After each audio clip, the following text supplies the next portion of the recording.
In the previous video I looked at the first verse of the Sagatakam in the Lankavatara Sutra. Before I move on, I'd like to say a little bit more about it. So I'll read it out again. And as usual, the text is below the video in the notes section. It's also available with the video index, and there's a link to that also in the notes. As thou reviewest the world with thy transcendental knowledge and compassion, it is to thee like an ethereal flower, of which one cannot say whether it is born or destroyed, as being and non-being is inapplicable to it. And in the previous video, I took as an example of an ethereal flower the beanstalk of Jack. This is really for the benefit of those who are completely new to this, because this series is for absolute beginners. But I mentioned at the time that in Hinduism and Buddhism there are mythological flowers, and there was one flower in particular that I was thinking of, known as the udumbara flower. And I suspect this is the flower that the author of this particular verse had in mind. An ethereal flower. This flower is so ethereal that it blooms once every 3,000 years. And it is actually a real flower, the udumbara. There's a very good article in Wikipedia on the udumbara. It's actually a species of fig. And apparently the flowers of the fig grow within the fruit itself, so you don't see the flowers. And so the udumbara flower has taken on a rather insubstantial nature. And there's a wonderful quote given in the Wikipedia article which is very pertinent to the substance of this verse. In the Pali Canon's Sutta Nipata, Pali Canon is a compilation of some of the earliest Buddhist texts, and the Sutta Nipata is a particular section of these texts. The udumbara fig tree is used as a metaphor for existence's ultimate insubstantiality. And here's the verse. He who does not find core or substance in any of the realms of being, like flowers which are vainly sought in fig trees that bear none, such a monk gives up the here and the beyond, just as a serpent sheds its worn-out skin. And that was the point of the verse. The point of the verse was that when the Buddha looks out over the world, it's exactly like this udumbara flower. We can't really categorize it as something that is or is not. We can't categorize it as being or non-being. We can talk of it, but we can't say whether it comes into being or goes out of being, because the categories of being and non-being are not applicable to it. So this is what the Buddha did. When the Buddha became enlightened, he looked at the world and realized its insubstantial nature, its ethereal nature. And when you realize this, you give up in it. Not in the sense of being upset about it or being despondent about it, but you grow out of it just as a serpent grows out of its skin. You slough it off. You slough off the here and the beyond, as it said in the quote. The here is everything here, and the beyond is everything that is to come. Probably notions of future lives in this context. So this is the ethereal flower. Now, this verse, verse 1, and the next two verses are very similar in structure. So I'll read them out. Verse 2. As thou reviewest the world with thy transcendental knowledge and compassion, it is to thee always like a dream, of which one cannot say whether it is permanent or destructible, as the category of being and non-being is inapplicable to it. And verse 3. As thou reviewest all things with thy transcendental knowledge and compassion, they are to thee like visions. They are beyond the reach of intellectual grasp, as the category of being and non-being is inapplicable to them. Now you might have noticed when I read out the first verse I missed out the word category, because this is something that Professor Suzuki's put in, as I think I would tend to just have left it out.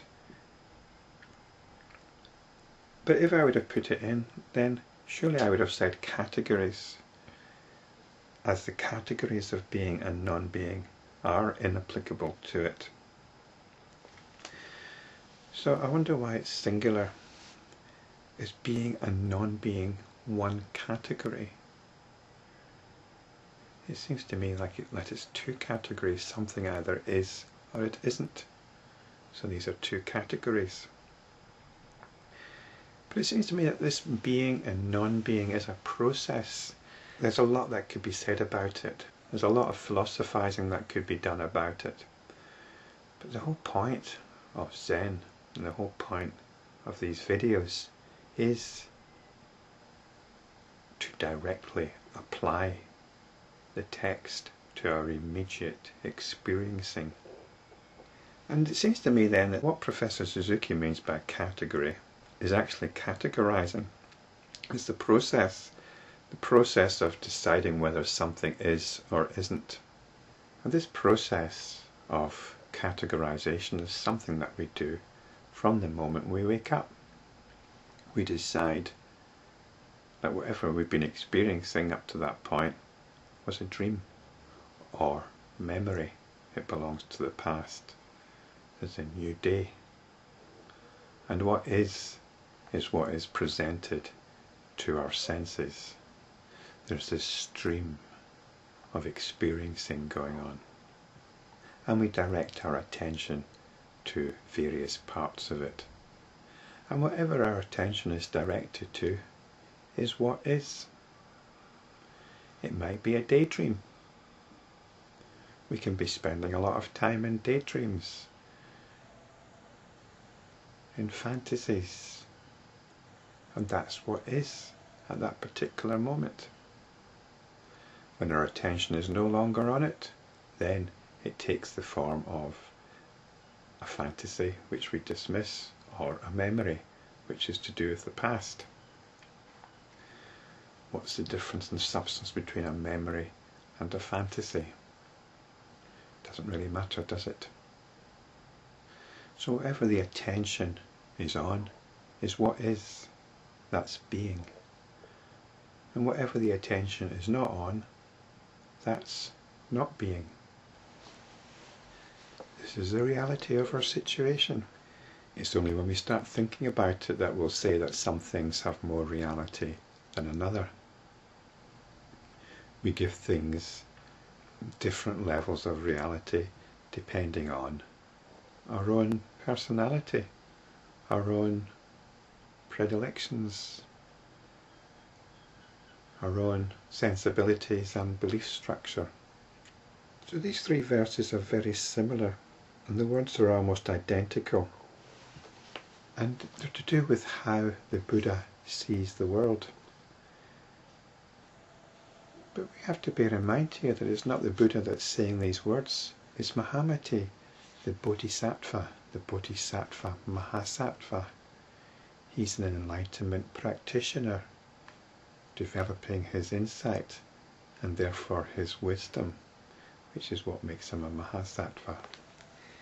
So when the Buddha looks out upon the world, when Mahamati looks out upon the world, first of all it's compared to an ethereal flower, and then it's compared to always being like a dream, and thirdly it's like visions. So this is how the world is. It's of a notional nature. First of all, it's like the ethereal flower or stories. The world is how we think it is. It's a thought construction. That's what the ethereal flower is. That's what dreams are. And what about visions? There's a lot of stuff going on. The thing about a vision is, though, it hooks us in emotionally.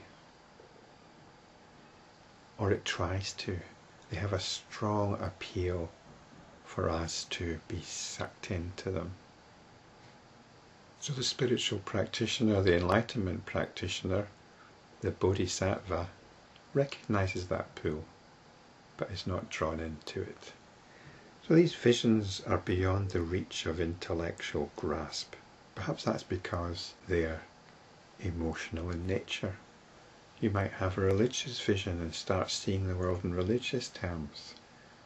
You might have a political vision, perhaps a utopian vision, and start seeing the world in these terms. So there's certainly going to be an intellectual structuring of the visions, but essentially they're emotional things. The intellectual grasp is to do with cognition.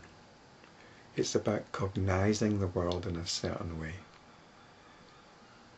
And for the Buddha, for the Bodhisattva, we're sloughing that off.